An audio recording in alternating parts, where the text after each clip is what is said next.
Look up, chemtrails. Roll up your windows, you're breathing it in. Danger, Will Robinson.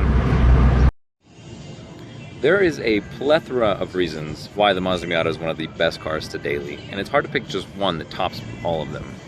Whether it's the rugged dependability, whether it's the newfound affordability, the free track day bro sticker that you get when you title the car, the power to weight ratio, these cars weigh just about 1 ton, which is not much for a car.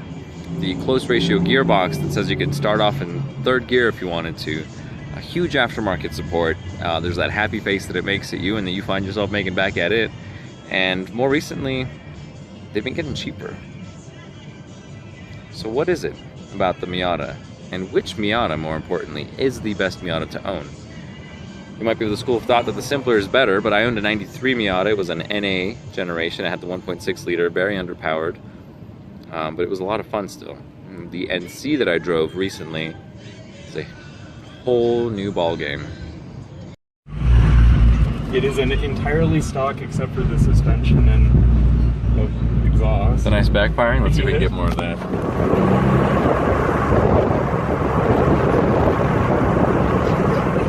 If you can pick it up, it's a pretty good sound.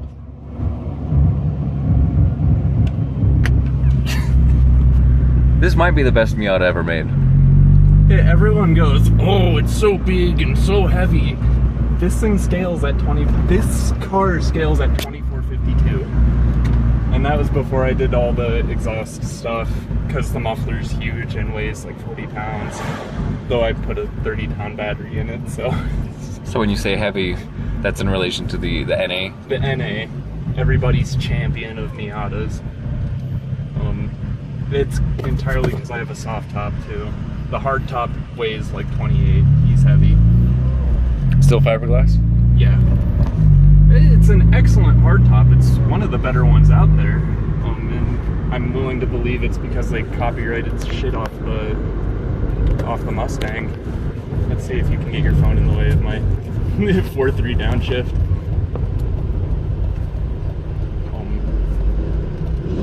It's a perfect little spot for the skate gauge. Yeah. Though it's kind of hard to read during the day. But I do most of my spirited driving at night anyway, so. It's a 411 rear end? 410. 410? It's probably the perfect rear end. Yeah. And you can shift effortlessly between gears at low RPM just because it's so close. I mean, 3rd gear. Oh boy. But because I want to get going. Not enough gear.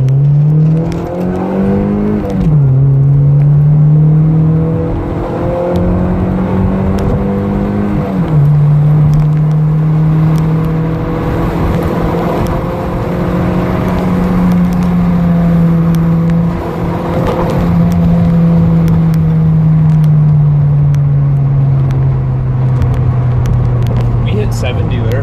70s? In 3rd gear. And all I want was more. Is it bad that I want more? No. It's like BDSM. After you get into it, you just can't stop. Well, that's boring now. Let's get to 80. I'm not going to do 80 through there. Lucas's NC Miata has a couple of really cool mods. They're very basic, but it really just changes a lot of the characteristics of the car. Now, it already handled incredibly, but he put larger wheels from, I think, an RX-8. He's got Tokiko lowering springs on there, which really stiffen up the ride and the cornering a little bit, and it lowered it to a perfect height with the larger wheels. And then he's got a muffler delete, which is just a large resonator in the rear. That muffler, I think, weighed 70 pounds or 40 pounds, something like that. And we did put a battery relocation into the trunk, so that keeps some of the weight down in the rear. These cars need weight in the rear, especially if you want traction in snow or ice. Now, it already handled incredibly. Lucas also has a very interesting taste in unique and bizarre cars, which is much of the reason why he impulsively bought this one.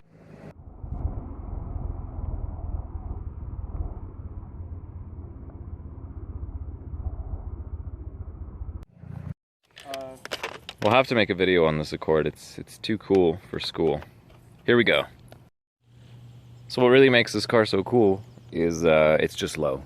Everything is literally stock except for a nice set of coilovers, not that $50 eBay crap that you put on your Volvo. I mean, I put on my Volvo. Haha. Hey, join the club. 90s Japanese cars, they just all smell consistently. They don't smell the same. A 90s Subaru will smell very different from a 90s Honda. But I mean, this thing is mint. Only the 4-star Dragon Ball. Not even that rare.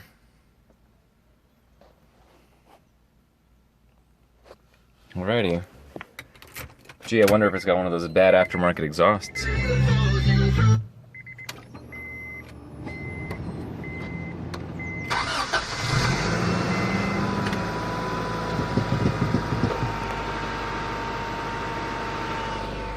Not even.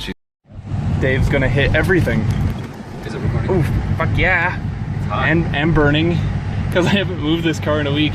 You gotta go at an angle. It doesn't even look so bad, but it's bad. You're gonna hit everything, Dave.